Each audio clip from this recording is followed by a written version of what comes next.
Assalamualaikum warahmatullahi wabarakatuh. Alhamdulillah wa sallallahu wa sallam wa baraka ala Rasulillah Muhammad ibn Abdullah wa ala alihi wa sahbihi wa man walah. Alhamdulillah, malam hari ini kebahagiaan bagi saya untuk bisa bersanding dengan artis Korea. Alhamdulillah. Mudah-mudahan Allah subhanahu wa ta'ala jadikan malam ini malam penuh dengan keberkahan, malam penuh dengan ilmu, malam penuh dengan amal, malam yang menjadikan kita semakin bertakwa kepada Allah subhanahu wa ta'ala. Ikhwani, ilmu yang banyak akan tetapi kalau tidak diamalkan hasilnya adalah kosong. Ilmu yang banyak tapi amalnya tidak ada, hasilnya kok kosong. Akan tapi sebagian orang dia fokus kepada sedikit yang dia miliki dan dia istiqamah di dalam kebaikan tersebut, maka menghasilkan sesuatu yang bisa membuat dia bahagia di dunia dan di akhirat. Oleh karena itu pesan saya, apa yang telah disampaikan Al-Habib Muhammad barusan, banyak ilmu yang bisa kita ambil, banyak ilmu yang bisa kita gali, banyak ilmu yang bisa kita amalkan. Sedikit yang beliau katakan ambil, amalkan. Terkadang sebagian di antara kita kalau kebanyakan malah error. Betul atau tidak? Betul atau tidak? Makanya ada kaidah mengatakan apa? Ma la yudraku kulluh la yutraku julluh. Jadi pesan saya di pertemuan ini insyaallah mulia ini enggak usah panjang-panjang ya. Yang tadi aja kita ulang-ulang lagi, kita ingat-ingat lagi, kita amalkan. Saya kira segitu saja dari saya.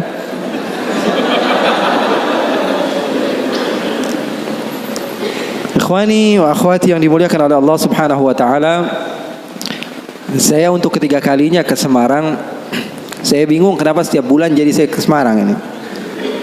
Tapi semangat sahabat-sahabat yang ada di Semarang luar biasa, menjadikan saya semakin bersemangat untuk berjumpa dengan kalian. Umumnya saya kalau hadir majelis-majelis lebih khusus, biasanya majelisnya habaib, majelis maulid, majelis zikir, biasanya diundang oleh orang-orang yang usianya di atas 40 tahun. Tapi alhamdulillah 2 tahun atau 3 tahun ke belakang berjumpa dengan Habib-Habib yang memang luar biasa hebat, seperti Habib Muhammad ini yang fashionnya Hollywood tapi hatinya Hadramaut. Nampak luarnya gaul tapi hatinya suci insyaallah. Doakan semoga Allah subhanahu wa ta'ala memberikan kepada kita murabbi-murabbi yang bisa membawa kita kepada apa? Kebahagiaan dunia dan akhirat. Karena hidup di dunia ini enggak melulu-melulu harus sedih. Berapa banyak orang yang sok khusyuk malah jadi orang bodoh. Berapa banyak orang yang sok khusyuk malah jadi gila. Betul atau tidak? Zikir terus dia kepada Allah, ibadah terus kepada Allah, tanpa didasari ilmu, ternyata ibadahnya salah, hasilnya kosong. Diceritakan bahwa ada orang yang beribadah sampai 40 tahun di dalam satu goa. Berapa tahun? 40 tahun dia beribadah. Sehingga salah seorang di antara ulama yang bernama Abdullah ibn al-Mubarak, dia mendatangi orang yang rajin ibadah tersebut untuk meminta doa. Karena kita harus husnudzan kepada siapapun, kita enggak boleh suudzan. Kita meminta doa kepada sahabat kita, siapa tahu doanya lebih diterima oleh Allah dibanding kita. Makanya boleh meminta doa kepada sahabat, meminta doa kepada orang yang menurut kita di bawah kita, meminta doa kepada, bahkan Rasulullah SAW mencontohkan di dalam hadis yang derajatnya sahih. Ketika Sayyidina Umar bin Khattab ingin pergi haji, apa kata Rasulullah? La tansana min du'aika ya ukhay. Ya wahai Umar, jangan lupa untuk mendoakan saya. Yang meminta doa siapa? Nabi besar Muhammad sallallahu alaihi wasallam. Kalau zaman sekarang orang bukan berlandaskan guru yang sampai bersambung ilmunya kepada Rasulullah, bersandar dia haddatsani Google, qala haddatsani YouTube, qala haddatsani Instagram, ya. Pengambilan riwayat ilmunya dari orang-orang yang enggak jelas. Dikit-dikit mengatakan, "Wah, kok minta doa sama orang lain, minta sendiri aja." memangnya Allah hanya mendengar dari sahabat kamu, bukan dari diri kamu? Rasulullah contoh tauladan yang baik. Nabi Muhammad saja minta doa daripada sahabat-sahabatnya, daripada Sayyiduna Umar bin Khattab. Oleh karena itu, seseorang yang bernama Abdullah bin Al-Mubarak, ini dukun apa Beb? Kok ini asapnya ke saya terus? Apa sunnah Beb? Nah, ini boleh kita bahas juga Beb ini Beb. Jadi terkadang sebagian orang mengira sesuatu yang aneh, ya, dan dia tidak mengetahui hal tersebut itu adalah hal yang salah. Ikhwani, sesuatu yang kamu tidak ketahui tidak mesti itu tidak ada. Paham atau tidak? Itu catat itu. Jadikan selalu di otak pikiran kita, segala sesuatu yang tidak kamu ketahui tidak mesti itu tidak ada. Karena terkadang batas otak pikiran kita hanya sebatas apa yang kita ketahui. Contohnya, saya punya sahabat ini pernah ke Kuala Lumpur sekali doang, padahal ke Kuala Lumpur, ke Malaysia, itu juga transit dia, ya. Dia mau umrah, dia transit sebentar ke Kuala Lumpur, keluar 2 jam, kemudian dia masuk lagi, lalu pergi ke Jeddah. Saya kalau pergi ke Malaysia, karena dulu saya banyak kajian di Malaysia, baru sekitar 3 atau 4 tahun saya tinggalkan Malaysia, saya lebih banyak di sini, ya. Di Indonesia baru sekitar 3 atau 4 tahun. Saya juga, ya, dikontrak beberapa channel di Malaysia juga. Jadi ceramahnya sudah biasa bahasa Upin Ipin lah, ya. Bahasa Upin Ipin. Jadi sekarang berubah sedikit demi sedikit, makanya saya minta maaf kalau ada sebagian bahasa mungkin yang masih terkadang jatuh. Boleh lah, ya kan? Boleh kan? Boleh aja ya. Ada sebagian bahasa mungkin sedikit jatuh, saya minta maaf. Kalau ada salah seorang di antara sahabat saya yang pernah ke Kuala Lumpur cuma 2 jam saja. Kalau saya pergi ke Malaysia, saya katakan saya ada kajian di mana? Di Melaka. Apa ucapan pertama yang dia ucapkan? Dia pasti akan bilang, Melaka itu jauh atau tidak dari Kuala Lumpur ya Habib? Pasti itu yang dia katakan. Kenapa? Karena di otak dia tidak sampai ke Melaka. Bayangan yang ada di dalam pikirannya hanya apa? Hanya Kuala Lumpur. Begitu juga sahabat-sahabat mungkin yang pernah ke Jakarta. Kemana pernah? Oh, saya pernah ke Monas Habib. Oke. Seumur hidup kamu ke Jakarta pernahnya ke Monas doang? Iya Habib, saya pernah ke Monas. Ketika saya mengatakan saya ada pengajian di mana? Di Tanah Abang. Jauh nggak kira-kira dari Monas? Itu pasti ucapan pertama dia. Kenapa? Karena otak dia hanya sebatas Monas. Saya bilang, wah saya habis belanja nih di Condet, beli gamis. Kalau Condet berapa kilo kira-kira Beb ya dari Monas? Pasti ucapan pertama kali apa? Sesuatu yang dia ketahui. Begitulah manusia.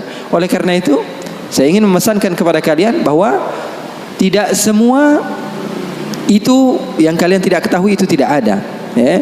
Seperti ini, Rasulullah SAW amatlah menyukai ini. Rasulullah SAW di rumahnya, karena wewangian seperti ini, ya, wewangian seperti ini disukai oleh malaikat. Wewangian seperti ini disukai oleh malaikat. Rasulullah SAW mengajarkan kepada kita untuk apa? Mengurusi, ya, kehidupan duniawi kita. Bahkan sahabat Rasulullah SAW bertanya ketika Rasulullah mengatakan, la yadkhulul jannata man kana fi qalbihi mithqala dzarratin min kibr. Kata Rasulullah, tidak akan masuk syurga orang yang di dalam hatinya ada sebiji zarrah daripada kesombongan. Maka sahabat bingung lalu mengatakan, innar rajula yuhibbu an yakuna na'lahu hasanan wa thawbahu hasanan. Ya Rasulullah, kami ini anak-anak yang ya kekinian lah ya Rasulullah. Pengen kalau pakai baju itu yang bagus, sendal yang bermerek. Sahabat begitu bilang sama Rasulullah, jujur. Maka Rasulullah SAW mengatakan, al-kibru batrul haq wa ghamtun nas. Kamu pakai baju yang bagus, penampilan yang bagus, itu bukan kesombongan, kata Rasulullah. Sombong itu apa? Sombong menurut definisi Rasulullah SAW adalah batrul haq. Dibilangin mana yang benar, dia nggak mau percaya. Wa ghamtun nas, dan ngomongin orang. Nggak pernah ngomongin diri sendiri. Yang dinilai selalu orang lain. Yang dinilai selalu orang lain. Jadi Rasulullah SAW sangat menganjurkan kepada sahabat-sahabatnya untuk senantiasa memakai wewangian. Bahkan kalau ada orang yang memiliki bau yang tidak bagus, masuk ke dalam masjid Rasulullah SAW, Rasulullah katakan, la yadkhulu masjidana hadha. Ada bau-bau bawang, kata Rasulullah SAW, jangan masuk ke masjid kami. Karena apa? Karena malaikat tidak suka kepada bau-bau yang seperti itu. Jadi nanti mungkin bakalan ada muhadarah khusus, nanti kita minta Habib Muhammad menjelaskan tentang bagaimana syama'il Rasul sallallahu alaihi wasallam, fizikal baginda Rasul sallallahu alaihi wasallam, kehidupan Rasul sallallahu alaihi wasallam secara duniawi di rumahnya, bagaimana ketika Rasul sallallahu alaihi wasallam memiliki wewangian. Rasulullah memiliki satu kotak, isinya apa? Macam-macam. Rasulullah bawa, kalau kita sekarang tas, di dalamnya isinya bermacam-macam. Rasulullah memiliki satu kotak, isinya apa? Sisir. Isinya apa? Isinya sisir. Rasulullah SAW menyisir. Isinya siwak, isinya alat-alat kebersihan, senantiasa dibawa oleh baginda Nabi Muhammad SAW. Sesuatu yang kita tidak ketahui itu tidak mesti tidak ada. Kitanya aja yang kurang piknik di dalam membaca, gampang nyalahin orang lain. Rasulullah SAW bahkan di dalam riwayat, kalau Sayyiduna Uthman bin Affan datang mengetuk pintu, Assalamualaikum ya Rasulullah. Siapa di luar? Abu Bakar. Masuk. Assalamualaikum ya Rasulullah. Siapa di luar? Umar. Masuk. Kalau Sayyidina Uthman bin Affan yang masuk, kata Siti Aisyah, Assalamualaikum ya Rasulullah. Siapa di luar? Uthman. Uthman ya Rasulullah, kata Siti Aisyah. Suruh tunggu dulu di depan. Apa yang dilakukan oleh Rasulullah? Rasulullah masuk kamar, Rasulullah ambil sisir, Rasulullah ambil parfum, Rasulullah SAW pakai jubah yang terbaik yang Rasulullah SAW miliki. Lalu Rasulullah duduk dan mengatakan kepada Sayyidina Uthman, masuk kamu wahai Uthman. Siti Aisyah bingung, ya Rasulullah, kok begini ya Rasulullah? Ayahku dibiasain aja, Sayyidina Umar dibiasain aja, kok ketika Sayyidina Uthman masuk, kamu fashionnya berubah? Ada apa ya Rasulullah? Kata Rasulullah, Inna Uthman mustahi. Atau dalam riwayat yang lain, hayy, maluan. Sayyidina Uthman ini orangnya malu. Tastahi minhul malaikah. Bahkan malaikat saja malu sama Sayyidina Uthman bin Affan. Rasulullah SAW memperhatikan hal yang seperti itu. Enggak melulu orang yang soleh itu adalah orang yang berantakan, ya enggak. Karena orang yang berantakan justru dia fokus kepada dirinya sendiri, dia enggak mikirin orang lain. Kasihan kan, yang sholat di sampingnya pegangin hidung akhirnya. Enggak khusyuk gara-gara dia. Orang lain melihat agama Islam, agama yang kotor, menjijikkan, sehingga sebagian orang enggak mau masuk Islam. Kan dicontoh jadinya. Sayyidina Umar, Sayyidina Abu Bakar As-Siddiq didatangi seorang sahabat yang bernama Hanzalah. Kemudian Hanzalah tersebut menangis, datang ke Sayyidina Abu Bakar. Wahai Abu Bakar, wahai Abu Bakar, nafaqa Hanzalah. Hanzalah sudah munafik wahai Abu Bakar. Kenapa wahai Hanzalah? Kata Sayyidina Abu Bakar, aku sudah mendatangi beberapa sahabat, akan tapi aku yakin kau adalah sahabat terdekat Rasulullah. Saya mau curhat sama kamu wahai Abu Bakar. Kenapa kamu katakan kepada saya Hanzalah sudah menjadi orang yang munafik wahai Abu Bakar? Apa ceritanya? Kata Sayyidina Abu Bakar, saya ini, kata Hanzalah, kalau lagi duduk sama Rasulullah, ikut kajian Rasulullah, majlis bersama Rasulullah, hati saya ini tentram, tenang sekali. Rasanya pengen banget jadi hamba yang soleh. Keluar dari majlis pengen menjadi hamba yang dekat dengan Allah. Tapi kalau sudah kumpul sama teman-teman, lupa semua itu.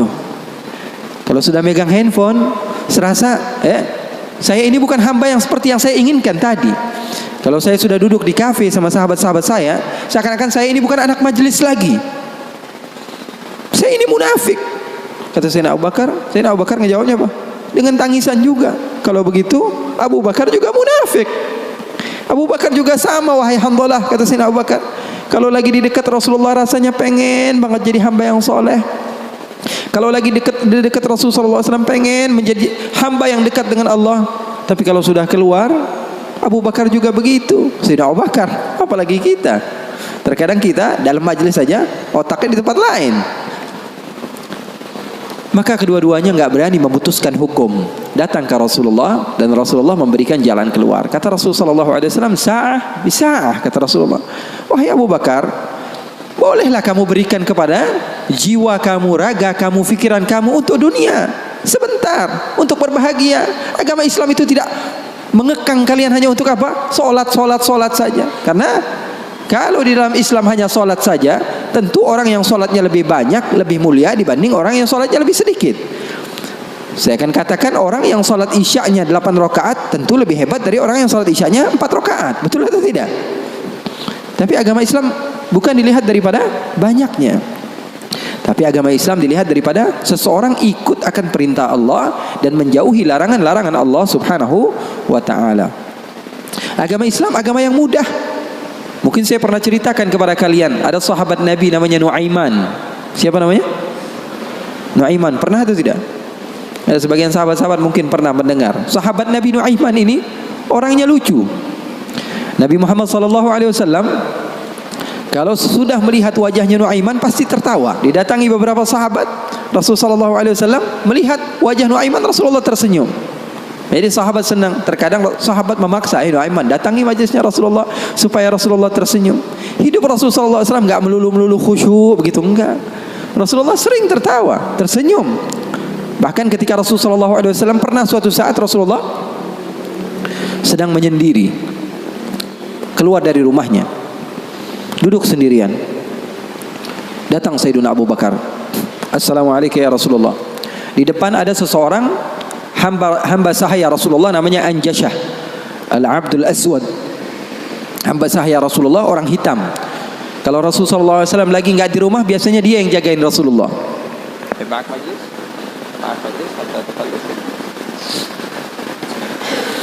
Siapa namanya? Anjashah, penjaga Rasulullah SAW.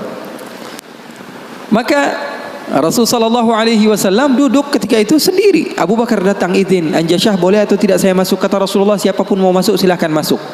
Masuk Sayyidina Abu Bakar. Sayyidina Abu Bakar ini nggak kuat. 1 jam saja pisah dari Rasulullah, dia pasti kacau hidupnya. Datang ke Rasulullah SAW duduk. Sayyidina Abu Bakar orangnya begitu, nggak berani. Ini paham bahasa Indonesia nggak nih? Paham ya? Saya kira karena sebagian orang, saya pernah ceramah di satu tempat di Banten, di pedalaman dusun. Saya ngomong bahasa Indonesia, saya kira paham semua orang. Pas selesai kajian sekitar 1,5 jam saya ngomong, tahu-taunya nggak ada yang paham bahasa Indonesia. Rasanya pengen apa itu? Paham bahasa Indonesia, paham ya? Paham. Maka Sayyidina Abu Bakar masuk ke rumah Rasul, ke tempat Rasulullah SAW. Ketika itu sedang duduk, Rasulullah diam. Sayyidina Abu Bakar orangnya ini nggak berani memulai omongan, berbeda dengan sahabat yang lain. Melihat Rasulullah, dia diam saja. Beliau ini diantara syimahnya, diantara apa? Syama'ilnya, diantara sifat Sayyidina Abu Bakar yang disebutkan perawi, bahwa Sayyidina Abu Bakar ini kalau Rasulullah tersenyum, dia tersenyum. Kalau Rasulullah nangis, dia nangis. Kalau Rasulullah bahagia, dia bahagia. Pokoknya yang ada di dalam otaknya Rasulullah saja. Buktinya di dalam hijrah, Nabi Muhammad SAW bertanya kepada Sayyidina Abu Bakar, ada air atau tidak? Rasulullah perjalanan beberapa hari, ada air atau tidak? Sayyidina Abu Bakar bergegas mencari air. Dapat sedikit, diberikan kepada Rasulullah SAW. Rasulullah minum. Lalu beliau mengatakan, fasyariban nabiyyu wartawaitu ana. Katanya Rasulullah yang minum, tapi yang lepas dahaga saya. Sallu ala nabi. Itu yang namanya cinta. Itu yang namanya cinta. Yang minum Rasulullah, tapi yang lepas dahaga siapa? Sayyidina Abu Bakar As-Siddiq. Maka Sayyidina Abu Bakar duduk diam. Rasulullah nggak ngomong, dia nggak ngomong. Al-Abdul Aswad tadi, Anjashah, hamba sahaya Rasulullah SAW, ngeliatin aja. Rasulullahnya diam, Abu Bakarnya diam. Nggak ada suara sama sekali. Sering saya juga begitu kalau sama santri-santri, murid-murid begitu. Sayanya diam, murid saya diam. Saya megang handphone, dia megang handphone. Rasulullah SAW diam, Sayyidina Abu Bakar diam. Sayyidina Umar datang, Assalamualaikum ya Rasulullah. Waalaikumsalam. Kata Rasulullah SAW, masuk duduk Sayyidina Umar. Sayyidina Umar ini orangnya nggak bisa diam. Beda sama Sayyidina Abu Bakar As-Siddiq. Duduk sebentar, 5 menit, Rasulullah diam, Abu Bakar diam. 10 menit, 15 menit masih diam. Lalu Sayyidina Umar memberanikan untuk membuka pembicaraan. Dia katakan, ya Rasulullah, iya ya Umar, saya mau tanya ya Rasulullah, mau cerita, mau curhat ya Rasulullah. Silahkan wahai Umar.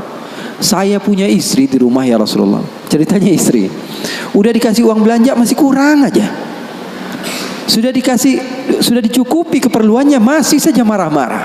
Nah, itu orang yang udah punya istri ya, nggak punya istri kesian deh lo. Jangan senyum-senyum ya, semuanya yang ngerasa. Sayyidina Umar bin Khattab, dia mengatakan apa? Ya Rasulullah, saya punya istri di rumah ya Rasulullah. Sudah saya kasih uang masih kekurangan saja ya Rasulullah. Sudah saya cukupi keperluannya masih saja ya Rasulullah. Cerita panjang lebar tentang istrinya kepada Rasulullah SAW. Serius ini Sayyidina Umar.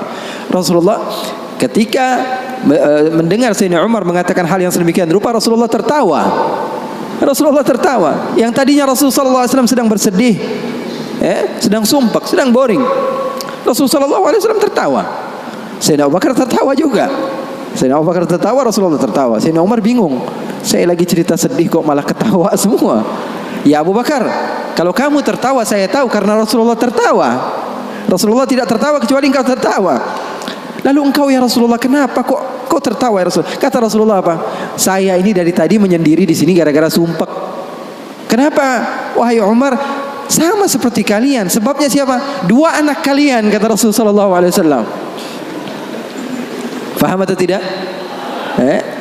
Sayyidina Umar cerita panjang lebar tentang istrinya. Kata Rasulullah SAW, saya juga datang ke sini menyendiri, lari dari rumah. Karena apa? Karena ulah anak dua kalian. Karena Rasulullah SAW memiliki istri Sayyidatuna Aisyah dan Sayyidatuna Hafsah, putri Sayyidina Umar. Jadi begitu. Yang namanya suami sekelas Rasulullah SAW saja digituin, apalagi ente. apalagi kita sekelas Rasulullah SAW saja mendapatkan cobaan dari Allah Subhanahu wa taala begitu. Ini sebagian sahabat akhwat bilang sama saya, Habib, saya ini enggak bakalan bisa jadi hamba yang solehah. Kenapa? Saya dulu sering ikut kajian Habib, tapi setelah saya menikah, saya dikekang oleh suami saya Habib. Susah mau ngapa-ngapain. Dia sholatnya malas, ibadahnya malas, zikirnya malas. Kalau saya nggak jadi solehah, yang tanggung jawab kan suami saya Habib ya. Saya katakan kepadanya, itu kejadian benar. Iya betul ya Habib, dia bilang. Suami saya itu tidak mendidik ya Habib. Bagaimana? Saya bilang, ada seseorang yang mulia yang solehah bernama Siti Asia. Tahu Siti Asia? Tahu Siti Asia? Itu mulia dan dimuliakan Al-Quran, dimuliakan Rasulullah. Bahkan beliau termasuk wanita terbaik menurut agama Islam. Kamu tahu siapa suaminya? Fir'aun. Saya bilang, suami kamu nggak Fir'aun amat. Betul atau tidak? Suami kamu nggak Fir'aun amat. Kamu masih bisa untuk menjadi orang seperti Siti Asia. Jadi intinya apa? Intinya di dalam kekeluargaan itu kita saling melengkapi. Pasti bakalan ada musibah, pasti bakalan ada cobaan. Nabi Muhammad SAW saja, dalam riwayat bersama Sayyidatuna Aisyah, Sayyidatuna Aisyah pernah cemburu sama Rasulullah SAW. Waktu itu Sayyidatuna Aisyah sedang belajar masak. Setelah masak Siti Aisyah, Rasulullah SAW disiapkan di hadapan Rasulullah beberapa roti begitu ya. Ada maroknya, ada kuahnya. Siti Aisyah sedang masak. Setelah masak, Sayyidatuna Aisyah sedang serius-seriusnya masak ini. Umurnya ketika itu sekitar 14 atau 15 tahun. Baru gede, lagi semangat-semangatnya membahagiakan suaminya. Karena Siti Aisyah, Rasulullah wafat usianya baru 18 tahun. Sementara putri Rasulullah Siti Fatimah usianya berapa? 30 tahun. Masak Sayyidatuna Aisyah. Ketika sedang masak, ada yang mengetuk pintu rumah Rasulullah. Assalamualaikum ya Rasulullah. Ternyata jariyah, hamba sahaya, perempuan yang membawa apa? Membawa lauk, membawa kuah, yang membawa marok. Kata Rasulullah, siapa di luar? Saya hamba sahayanya Ummu Salamah. Ya, Rasulullah punya istri juga namanya Ummu Salamah. Rasulullah punya istri itu memiliki kelebihan masing-masing. Ummu Salamah itu terkenal pintar masaknya. Jadi bawa lauk untuk Rasulullah SAW yang ketika itu di dalam rumahnya Siti Aisyah yang sedang belajar masak. Ini gimana caranya saya supaya apa? Membahagiakan suami saya. Lagi asik-asik masak, tiba-tiba ada makanan yang enak datang. Kira-kira Rasulullah makan yang mana? Kira-kira Rasulullah makan yang mana? Ini kesukaan Rasulullah, favorit Rasulullah. Datang dari rumah seorang istri Rasulullah. Siti Aisyah yang sedang masak tiba-tiba datang ke tempat hamba sahaya tersebut, mengatakan, ini datang dari mana? Dari Ummu Salamah. Apa yang dibawa? Marok untuk Rasulullah SAW, kuah daripada masakan Ummu Salamah, kesukaan Rasulullah. Wahai Aisyah, apa kata Siti Aisyah? Kamu bawa pulang nggak? Kalau nggak saya pecahin piringnya.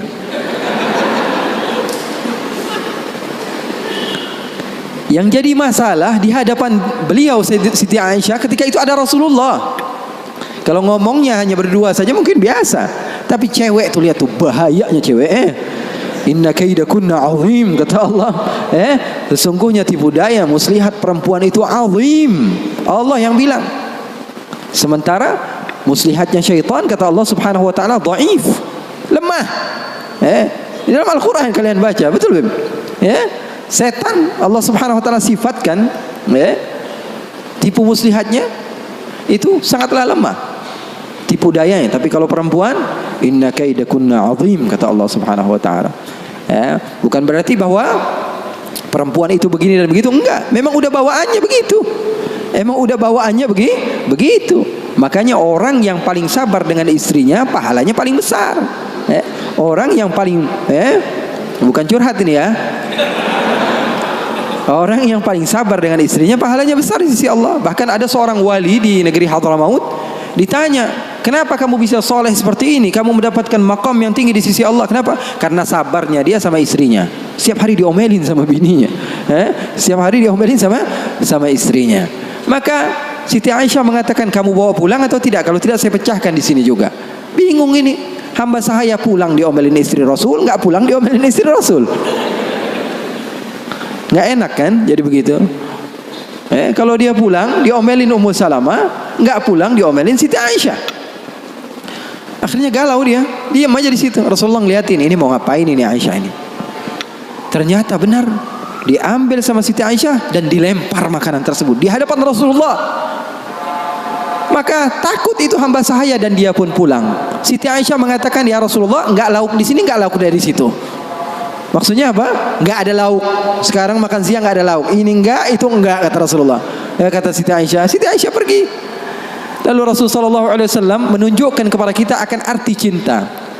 Sahabat saya bertanya, apa arti cinta? Ketika Rasulullah SAW mengambil sisa-sisa makanan tersebut dan tertawa, lalu mengatakan, gharat ummukum, ibu kalian sedang cemburu, pergi jangan mendekat, kata Rasulullah Sallallahu Alaihi Wasallam. Jadi hal yang seperti itu ada di zaman Rasulullah SAW, di kehidupan baginda Rasulullah SAW. Bahkan pernah Siti Aisyah, ini kenapa cerita suami istri terus ya? Padahal saya mau cerita tentang hamba yang soleh tadi, tapi nggak apa-apa lah. Siti Aisyah pernah suatu saat ada masalah sama Rasulullah. Terus dia bilang, ya Rasulullah, kamu yang bersalah. Kata Rasulullah SAW, kita selesaikan masalahnya, wahai Aisyah, dengan baik-baik. Bagaimana jalan keluarnya? Kata Siti Aisyah, panggil salah seorang di antara sahabatmu yang menjadi hakim, menengahi antara kita berdua. Kata Rasulullah, oke. Saya panggil Umar. Enggak, Umar terlalu keras, kata Siti Aisyah. Beliau yang menentukan. Rasulullah begitu cinta kepada istrinya Siti Aisyah. Sampai-sampai Rasulullah tahu. Di dalam Bukhari, Rasulullah SAW mengatakan kepada Siti Aisyah, wahai Aisyah, aku tahu kapan kamu marah, kapan kamu tidak marah. Kapan ya Rasulullah? Kata Siti Aisyah, kata Rasulullah, ketika kamu bersumpah, wa Rabbi Ibrahim, demi Tuhannya Nabi Ibrahim, berarti kamu tidak sedang mau menyebut namaku, kamu berarti lagi marah. Tapi kalau lagi kamu berbahagia denganku dan senang kepadaku, kamu akan mengatakan wa Rabbi Muhammad, demi Tuhannya Nabi Muhammad sallallahu alaihi wasallam. Maka Sayyidina Umar, kata Rasulullah, kata Sayyidatuna Aisyah, enggak mau. Sayyidina Umar terlalu tegas. Kita panggil Uthman. Uthman nanti lebih membela kamu ya Rasulullah. Dia orangnya maluan, pemalu. Kata Rasulullah, kalau begitu Sayyidina Ali bin Abi Thalib, kalau itu sih pasti menang Rasulullah, sepupunya Rasulullah, mantunya Rasulullah. Terus siapa yang kamu mau? Abu Bakar? Abu Bakar sepertinya lebih cocok ya Rasulullah. Kata Siti Aisyah, Abu Bakar sepertinya lebih cocok, bapaknya. Akhirnya kata Rasulullah, oke, kita panggil Sayyidina Abu Bakar. Dipanggil Sayyidina Abu Bakar. Bingung Sayyidina Abu Bakar. Sayyidina Abu Bakar sudah tahu ini pasti kerja ulah Siti Aisyah ini. Kenapa saya dipanggil Rasulullah SAW? Datang Sayyidina Abu Bakar mengatakan kepada Rasulullah SAW, ada apa ya Rasulullah? Kata Rasulullah, saya sedang ada masalah dengan Siti Aisyah, dengan Aisyah. Saya ingin diselesaikan dengan baik-baik. Kamu menjadi penengah. Kamu bukan sahabat saya, bukan murid saya, dan kamu bukan sebagai ayah daripada Aisyah, tapi kamu sebagai hakim yang bijak, yang memisah, yang menyelesaikan masalah kami berdua. Oke, kata Sayyidina Abu Bakar. Duduk Sayyidina Abu Bakar. Ditanya sama Rasulullah SAW, ayo Abu Bakar mulai. Sayyidina Abu Bakar mulai. Kata Sayyidina Abu Bakar, saya mau tahu asal usul masalahnya ini dari mana. Belum sempat Rasulullah SAW menjawab, Sayyidatuna Aisyah sudah mengatakan, yang salah dia bukan saya. Sayyidatuna Aisyah enggak mau menyebut nama Rasulullah, yang salah dia, kata Sayyidatuna Aisyah.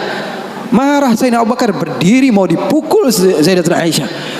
Kurang ajar kamu sama Rasulullah. ketika mau dipukul Siti Aisyah, apa yang beliau lakukan? Beliau kembali kepada Rasul sallallahu alaihi wasallam dan berlindung kepada Rasul sallallahu alaihi wasallam. Di belakang Rasul sallallahu alaihi wasallam. Lalu Rasul sallallahu alaihi wasallam memegang tangan Sayyidina Abu Bakar yang mau memukul Siti Aisyah dan mengatakan, "Wahai Abu Bakar, kalau mau main kekerasan bukan di sini tempatnya. Dia adalah istri saya." Keren enggak Rasulullah? Maka Sayyidina Abu Bakar malu dan keluar dari rumah Rasul sallallahu alaihi wasallam. Siti Aisyah memeluk Rasul sallallahu alaihi wasallam. Ini Nuaiman, sahabat Nabi. Dia pernah bawain Rasulullah madu. Dikasih Rasulullah SAW madu. Setelah diberikan kepada Rasulullah, Rasulullah makan, mengajak beberapa sahabat untuk makan bersama Nuaiman. Disebutkan di dalam kitab Usdul Ghabah, fi tamyizis sahabah, Ibn al-Athir. Diberikan madu kepada siapa? Kepada Rasulullah SAW. Rasulullah ambil madunya, diberikan kepada sahabat-sahabat Rasulullah SAW. Setelah dimakan oleh Rasulullah SAW, tiba-tiba Nuaiman datang bersama seorang pria. Lalu Rasulullah bertanya kepada Nuaiman, siapa dia? Kata Nuaiman, ini penjual madunya ya Rasulullah. Maksud kamu? Saya tadi niatnya mau beliin Rasulullah tapi nggak ada uangnya. Maksudnya Rasulullah yang bayar. Rasulullah sudah habiskan madunya dan Rasulullah SAW disuruh bayar sama Nuaiman. Lalu Rasulullah SAW bertanya kepada Nuaiman, Nuaiman, kamu berani sekali sama saya, kata Rasulullah. Oh, kamu berani sekali. Apa kata Nuaiman? Saya jujur ya Rasulullah, saya nggak pernah melihat ada satu baju baru yang datang di kota Madinah atau makanan baru kecuali saya berharap saya adalah orang yang pertama menunjukkannya kepadamu dan memberikannya kepadamu ya Rasulullah. Wah, bagus itu. Masalahnya cuma satu ya Rasulullah, nggak punya fulus, nggak punya uang ya Rasulullah. Masalahnya saya semua. Nah, begitulah Nuaiman. Kisah hidupnya luar biasa, membuat Rasulullah SAW bahagia. Orang yang seperti itu, kalau kita yang jadi seperti itu, mungkin kita adalah orang yang pertama kali masuk neraka. Kurang ajar sama Rasulullah. Tapi terkadang ada sebagian orang yang melakukan keburukan, tapi kalau dicintai oleh Allah, keburukannya menjadi kebaikan. Orang, kalau kamu cinta kepadanya, apapun yang dia lakukan, keburukan sekalipun, di mata kamu dia melakukan hal yang indah. Itu rasio loh. Seorang bapak atau ibu, anaknya padahal biasa-biasa aja, nggak ganteng-ganteng amat, setiap hari dibilang, waduh cakep banget anak saya, foto dia melulu di Instagram. Betul atau tidak? Padahal orang lain melihatnya biasa aja ini anak, tapi bagi dia, di mata orang tua, anaknya adalah hal yang terindah baginya. Begitu juga ketika anaknya salah, di mata orang tua terkadang dia melihat anaknya nggak salah, yang salah orang lain. Kenapa? Karena matanya sudah cinta kepada anaknya tersebut. Jadi bisa dimaklumi. Terkadang ada sebagian orang yang dia melakukan amaliyah yang buruk. Amaliyah buruk, jelas-jelasan. Tapi Allah cinta kepada hamba tersebut. Apa yang dia dapatkan? Dia dapatkan ridhonya Allah. Kita yang suudzon dapat apa? Dapat keburukan. Bareng-bareng sama saya kaji Al-Quran. Bagaimana Nabi Musa berdoa. Allah katakan, falamma akhadathum ar-rajfah, tatkala Nabi Musa didatangi musim paceklik, enggak ada air sama sekali. Nabi Musa berdoa. Apa doa Nabi Musa? Qala rabbi law syi'ta ahlaktahum min qablu wa iyyai. Ya Allah, kenapa enggak dikasih air sih? Law syi'ta ahlaktahum min qablu wa iyyai. Kalau mau hancurin sekalian, jangan airnya doang ya. Marah-marah sama Allah. Kalau mau hancurkan sekalian semuanya. Atuhlikuna bima fa'ala as-sufaha'u minna? Ya Allah, kenapa engkau menghancurkan kami atau menahan air dari kami hanya karena beberapa orang oknum saja daripada hambamu yang berada bersama kami yang melakukan kesalahan? Kenapa kami semua yang kena imbasnya? Marah-marah sama Allah. Kemudian Nabi Musa mengatakan, in hiya illa fitnatuk. Balik-baliknya semua fitnah datangnya darimu ya Allah, bukan dari kami. Kalau yang doa kita, mungkin kita sudah menjadi orang yang kufur pertama kali, marah-marah sama Allah. Tapi yang berdoa orang yang dekat kepada Allah, hasilnya apa? Hasilnya Allah memberikan kebaikan. Makanya poin di sini yang saya ingin sampaikan kepada kalian, terkadang orang lain melakukan maksiat, kita jelas-jelasan melihat dia maksiat, kemudian kita menghinakan dia, sementara dia di mata Allah adalah orang yang baik. Kita semakin jauh, dia semakin dekat. Itu hasilnya. Makanya ulama-ulama kalian, para habaib-habaib kalian mengajarkan kepada kalian apa? Untuk menutup mata kalian daripada kesalahan orang lain. Fokus saja sama diri sendiri. Terus saya mendengar, mengikuti kajian-kajian Habib Muhammad, habaib-habaib yang lain, Habib Muhammad bin Anis yang sering ke sini, ustaz-ustaz yang sering bersama Habib Muhammad. Saya tahu mengajarkan kepada kalian untuk persatuan, untuk bareng-bareng. Kenapa? Karena orang kalau dia menganggap orang lain buruk, sementara orang yang dianggap buruk tersebut di sisi Allah adalah hamba yang dekat dengan Allah, maka kita kena imbasnya. Kita dapat dosanya. Di zaman Rasulullah SAW sudah meninggal, Rasulullah SAW sudah intaqala ila rafiqil a'la. Bahasa meninggal sepertinya kurang pas buat Rasulullah SAW. Rasulullah SAW berpindah kepada alam yang lain. Datang Rasulullah SAW di zaman Sayyidina Uthman bin Affan. Nuaiman duduk di depan masjid Rasulullah SAW. Rasulullah sudah nggak ada. Nuaiman sumpek. Biasanya Rasulullah SAW dimainin sama dia. Ini duduk di masjidnya Rasulullah SAW. Nggak ada kerjaan dia. Dia ambil batu, dia lempar, ngeliatin orang yang bolak balik sana. Kalau kata orang Malaysia, pusing sana, pusing sini, balik sana, balik sini. Nuaiman melihat ada orang yang buta, orang yang nggak bisa melihat, megang tongkat.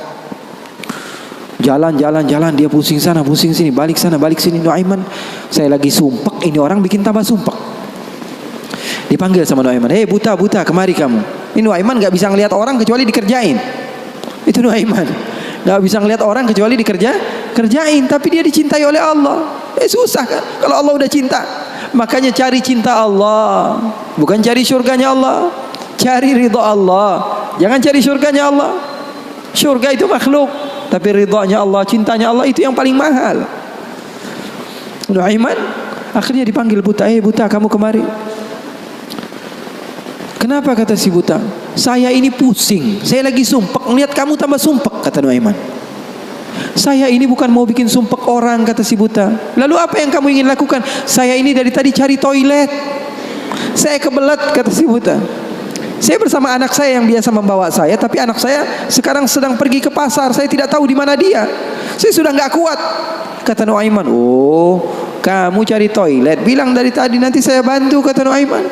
Dipegang tangannya sama Nuaiman. Ini mau balas dendam ini Nuaiman. Ini dipegang tangannya, dibawa kemana? Ke masjidnya Rasulullah Sallallahu Alaihi Wasallam. Dulu masjid nggak ada toiletnya, beda sama sekarang. Sekarang orang ke rest area yang lihat ada masjidnya nggak? Ada. Mau ngapain? Mau sholat duha? Bukan, cari toiletnya. Nah, orang zaman sekarang kan begitu. Maka Nuaiman memegang tangan si buta, dibawa ke masjidnya Rasulullah. Kira-kira sudah dekat mihrab, di samping, di depan, katanya, oh ini toiletnya. Kamu mau ngapain? Terserah kamu di sini. Apakah sudah tidak ada orang di belakang saya? Tidak ada, sudah aman tempatnya. Nuaiman kabur udah nggak ngurusin lagi udah. Orang lagi sholat banyak, sahabat-sahabat tabi'in lagi pada sholat. Ini tiba-tiba di depan, bayangin di depan situ ada yang buka celana. Yang lagi sholat, mereka mempercepat sholatnya, lalu maju ke depan, ingin dipukul ini orang. Ternyata ketika dilihat, wah buta ternyata. Kenapa kamu berani buang air kecil di masjidnya Rasulullah? Awa masjidi Rasulullah. Apakah ini masjidnya Rasulullah? Iya, ini masjidnya Rasulullah. Inna lillahi wa inna ilaihi raji'un. Kata siapa? Si buta ini. Tadi saya cari-cari toilet, tiba-tiba saya berjumpa dengan orang yang sepertinya orang baik. Dari tutur bicaranya adalah orang baik. Dia katakan ini adalah toilet, tempat buang air kecil. Kata sahabat-sahabat, pasti ulahnya Nuaiman. Karena semua sudah tahu, sudah ini kerjaan Nuaiman, gak ada selain dia. Maka siapa-siapa, kata si buta? Nuaiman. Oh, kurang ajar Nuaiman. Saya nadar, saya tidak keluar dari kota Madinah, pulang ke kampung saya sebelum saya pukul Nuaiman dengan tongkat saya. Buta ini sudah begitu marah. Akhirnya dia keluar dari masjid, dia cari-cari. Dia pusing sana, pusing sini, lari sana, lari sini. Dia cari di mana yang namanya Nuaiman. Tanya ke sana, tanya kemari. Tahu nggak Nuaiman? Oh, Nuaiman kalau dicari nggak bakalan ketemu. Tiba-tiba dia sudah capek, ini si buta. Nuaiman datang. Nuaiman tanya, nakar sautu. Dia rubah suaranya. Buta, lagi ngapain sendirian di sini. Dia bilang, saya lagi sumpek ini. Sumpek kenapa? Saya ditipu sama orang. Siapa namanya? Nuaiman. Terus kamu mau ngapain sekarang? Saya mau balas dendam. Oh, sini saya antar kamu kepada Nuaiman. Padahal yang ngomong siapa? Nuaiman. Ini bukan cerita-cerita saya yang bikin loh, bukan. Ada riwayatnya. Maka Nuaiman memegang tangan si buta, dibawa lagi kemana? Dia bohongi, dia tipu, dia ajak keliling-keliling dulu, seakan-akan tempatnya sudah jauh. Selepas itu dia bawa ke masjidnya lagi, dibawa lagi ke masjidnya Rasulullah SAW. Didekatkan kepada mihrab. Ketika itu Khalifatul Rasulullah Sayyiduna Uthman bin Affan, Amirul Mukminin, sedang salat. Sayyidina Uthman, jangan kalian tanya khusyuknya di dalam salat. Bahkan beliau terbunuh ketika sedang membaca Al-Quran, zikir kepada Allah Subhanahu wa taala. Dibawa oleh Nuaiman si buta dengan tongkatnya, disuruh pegang-pegang di mihrab. Ada orang enggak? Ada. Itu tuh Nuaiman itu, dia pura-pura soleh itu, dia habis nipu kamu, dia pura-pura salat katanya. Oh, ini Nuaiman. Iya. Akhirnya Nuaiman pergi. Nuaimannya pergi. Buta ambil apa? Tongkatnya, dia pukul Sayyidina Uthman bin Affan. Sekencang-kencangnya dari belakang orang-orang, para sahabat, para tabi'in, mereka teriak, "Qutila Amirul Mukminin." Ada musuh yang mau bunuh Amirul Mukminin. Semua menyerbu. Ternyata, dia lagi. Baru sekitar setengah jam yang lalu dia buang air kecil di sini. Sekarang sudah pukul Sayyidina Uthman bin Affan. Akhirnya semua orang bingung. Dia bilang, kenapa kamu pukul Amirul Mukminin? Katanya gemeter dia. Saya pukul tadi barusan Amirul Mukminin. Saya ditipu sama orang. Orang bilang itu adalah Nuaiman. Katanya, kata si buta, demi Allah, semenjak sekarang saya tidak akan pernah percaya lagi sama manusia. Jadi hal-hal yang seperti itu ada. Bahkan di zaman Rasulullah sallallahu alaihi wasallam diriwayatkan beberapa ashabus sunan, mereka meriwayatkan Nuaiman ini pernah di zaman Rasul loh, di zaman Rasul. Terusin gue. Penyemangat Habib Muhammad. Tapi dia curang. Di tempat saya cuma berbicara 10 menit aja. Kalau ceramah di tempat saya hanya 10 menit. Saya sudah setengah jam lebih nih. Hampir sejam. Double ini, Beb.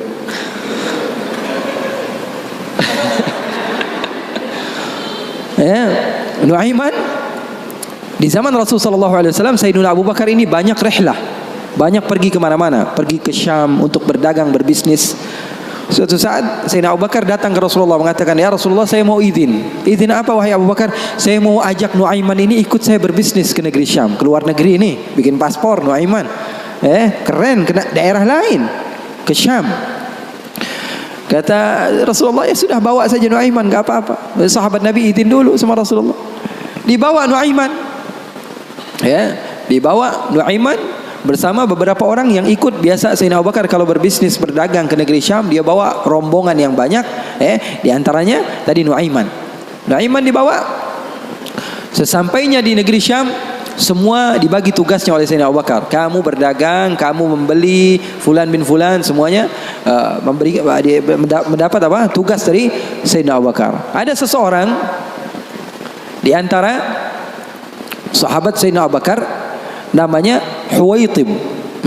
Namanya siapa? Huwaitib. Ini orangnya polos. Orangnya polos banget. Kata Sayyidina Abu Bakar, kamu seperti biasa wahai Huwaitib. Apa kerjaan kamu? Pekerjaan kamu jaga makanan. Kalau saya minta makan, kamu kasih. Kalau saya belum datang, maka jangan beri makanan. Nuaiman tanya, saya kerjaannya apa wahai Abu Bakar? Kamu mau ngapain terserah kamu wahai Nuaiman.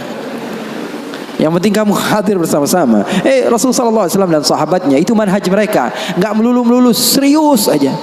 Kalau kalian dapatkan guru-guru kalian mengajak sedikit bercanda kepada kalian atau berlaku asik kepada kalian, itu manhaj Rasulullah SAW di dalam menggapai hati seseorang sehingga dia mau untuk mendekati agama Islam.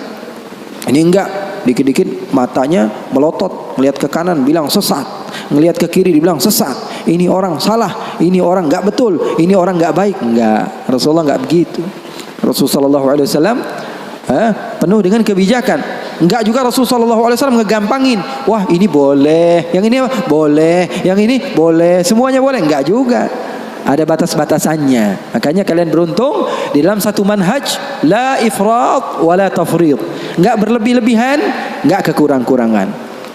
Ya, maka Nuaiman bertanya kepada Sayyidina Abu Bakar, kerjaan saya apa? Pekerjaan kamu terserah mau ngapain aja. Sayyidina Abu Bakar pergi berbisnis, Nuaiman nggak ada kerjaan, akhirnya lapar. Dia datang kepada Huwaitib, mengatakan kepada dia, Tib, saya sudah lapar nih, saya pengen makan nih, berikan kepada saya makanan. Kata Huwaitib, dia mengatakan, wahai Nuaiman, sekarang belum waktunya makan, kita tunggu Abu Bakar sekitar sejam 2 jam lagi dia datang, baru saya akan berikan makan. Ini kan amanat dari Sayyidina Abu Bakar, sahabat Nabi, ini orangnya polos banget ini, sahabatnya Sayyidina Abu Bakar. Akhirnya Nuaiman bilang, saya sudah lapar, saya nggak bakalan kuat nunggu Abu Bakar. Ini orangnya aneh, yang ini orangnya polos. Yang satu bilang, wah enggak, saya takut dibilang enggak amanah. Oh, kamu berani melawan saya, kata Nuaiman. Lalu melunak ini Huwaitib, dia bilang, tolonglah Nuaiman, jangan jahat sama saya. Kalau Rasulullah saja bisa kamu kerjain, apalagi saya. Tolonglah katanya, jangan macam-macam. Kata Nuaiman, kamu berikan makanan, kalau tidak saya bikin masalah sama kamu. Ngancam Nuaiman.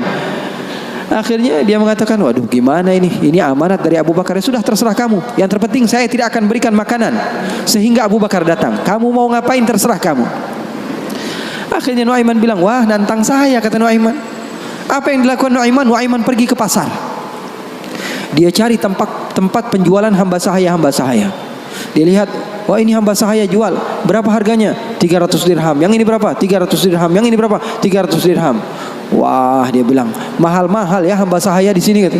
Loh, memangnya kenapa? Saya punya hamba sahaya, saya mau jual 100 dirham saja, kata. Apa kata Nuaiman? Saya punya hamba sahaya, saya mau jual 100 dirham saja. Wah, murah sekali hamba sahaya kamu. Iya, cuma dia punya kekurangan. Kekurangannya apa? Kalau kalian tangkap, dia bakalan bilang, saya bukan hamba sahaya, saya orang bebas. Saya bukan hamba saya orang bebas. Wah, kata orang-orang, saya mah nggak perlu sama bacotnya, yang penting kerjanya. Dia mau ngomong apa terserah, yang terpenting dia mau kerja. Oh, kalau begitu deal, saya jual hamba sahaya saya, dapat uang 100 dirham nih, uang yang banyak. Kemudian didatangi Huwaitib, kemudian dikatakan, wah itu tuh hamba sahaya saya. Ditangkaplah Huwaitib.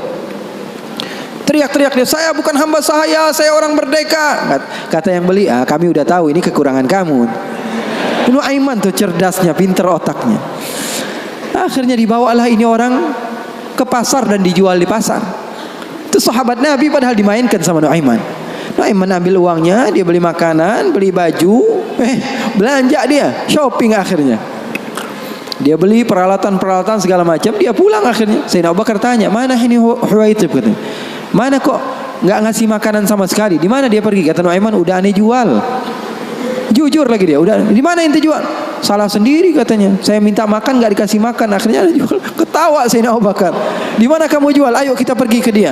Dicari di pasar, ternyata Huwaitib masih berada di satu tempat, di situ dia dijual. Untung belum dibeli orang itu. Berapa kalau udah dibeli orang lain kan? Sayyidina Abu Bakar bilang, ini berapa harganya? 300 dirham. Dibayar sama Sayyidina Abu Bakar langsung. Dibayar sama Sayyidina Abu Bakar. Akhirnya dibawa pulang ke kota Madinah. Sayyidina Abu Bakar menceritakannya kepada Rasulullah SAW. Rasulullah tertawa sejadi-jadinya, katanya, hatta badat nawajiduhu, sampai katanya gigi geraham Rasulullah kelihatan, katanya. Saking Rasulullah tertawa sejadi-jadinya ketika mendengar kisah antara Nuaiman tersebut. Katanya halal haul, kata perawinya, sampai 1 tahun berlalu kisah Rasulullah pasti tetap tentang Nuaiman ngejual sahabatnya yang lain. Rasulullah SAW hidupnya asik, Rasulullah SAW hidupnya seru. Oleh karena itu, yang terpenting apa? Ilmu walaupun sedikit tapi amal. Ilmu walaupun sedikit tapi amal. Oke, nggak apa-apa, asik-asikan di dalam kehidupan dunia kita, nggak apa-apa. Yang terpenting apa? Berlandaskan ilmu. Amal itu berlandaskan ilmu. Abdullah bin Mubarak tadi, dia datang ke goa, berjumpa dengan seseorang yang sudah beribadah selama 40 tahun. Abdullah bin Mubarak bilang, wahai Syekh, doakan saya, kamu adalah orang yang soleh, orang yang dekat dengan Allah, doakan supaya saya dekat kepada Allah Subhanahu wa Ta'ala. Katanya, iya, baiklah, saya akan doakan kamu. Ini kata orang yang rajin ibadah tadi, 40 tahun dia beribadah. Didoakan oleh dia. Kemudian Abdullah bin Mubarak, ringkas cerita, izin pulang. Ketika pulang, Abdullah bin Mubarak melihat keanehan. Ini kok hamba Allah, dia pakai gelang. Bukan pakai gelang, pakai kalung. Ini kok dia pakai kalung? Ketika diperhatikan sepertinya ada sesuatu di kalungnya. Ketika didekati ternyata apa? Dia pakai bangkai tikus. Jadi di sini dia pakai kalung, di bawahnya ada bangkai tikus. Na'udzubillah min dzalik. Ditanya sama Abdullah bin Mubarak, itu yang kamu pakai apa? Oh, ini ceritanya sudah lama katanya. Bagaimana ceritanya? 40 tahun yang lalu, ketika saya pertama kali datang ke tempat ini untuk beribadah hijrah kepada Allah, saya mau hijrah nih, saya tinggalkan kehidupan saya yang lalu, saya duduk di tempat ini, saya beribadah, saya rapikan tempat ini karena saya tahu tempat ini tempat makan saya, tempat tidur saya, tempat sholat saya. Ketika saya sedang merapikan, ternyata ada tikus, akhirnya saya bunuh. Takut saya diganggu oleh tikus tersebut. Setelah saya bunuh, saya berpikir, saya beristikharah, dia bilang istikharah lagi. Dia bilang, saya pikir saya datang ke tempat ini untuk beribadah kepada Allah, tapi kenapa saya mengganggu hambanya Allah? Maka setelah itu saya bernadar, saya tidak akan sholat kecuali membawa dia. Dia bilang, saya tidak akan sholat kecuali membawa dia.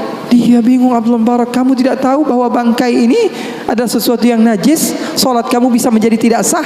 Jangankan ibadah sunnah kamu, ibadah wajib kamu saja perlu diqadha. Ibadah wajib kamu saja tidak sah. Bukan menjadi hamba Allah yang banyak ibadahnya, malah dia banyak dosanya dan memiliki tanggung jawab di sisi Allah. Kenapa? Alasannya karena nggak punya ilmu. Mau banyak-banyak hasil tapi ilmu nggak ada. Itu namanya PA. Tahu nggak? Mau banyak hasil tapi ilmunya nggak ada. Banyak kerjanya tapi bukan berlandaskan ilmu, maka hasilnya juga kosong. Oleh karena itu pesan saya, kalau kumpul-kumpul sama habaib, sama ustadz-ustadz, sama siapapun orang-orang yang memiliki ilmu, ambil walaupun sedikit daripada ilmunya, amalkan. Itu saja dulu. Nanti jangan terlalu banyak pengennya begini, pengennya begitu, pengennya langsung jadi wali. Jangan. Mencontoh gurunya ketika gurunya sudah jadi, itu kesalahan besar. Tuh catat. Mencontoh guru ketika guru sudah jadi, itu kesalahan besar. Mencontoh guru itu ketika dia belajar, ketika dia berusaha. Nggak ada orang yang alim, orang yang sukses kecuali dulunya dia susah. Ini mau nyontoh yang udah kerennya doang. Gaya berjalannya, pengen mobilnya sama, handphonenya sama, semuanya pengen sama, penampilannya pengen sama. Nanti dulu. Kalau kamu di masa hijrah, kamu contoh ketika guru kamu sedang berusaha, dan insya Allah itu manfaat bagi kita semua. Waktu kita masih ada beberapa menit, insya Allah untuk doa untuk Habib Muhammad.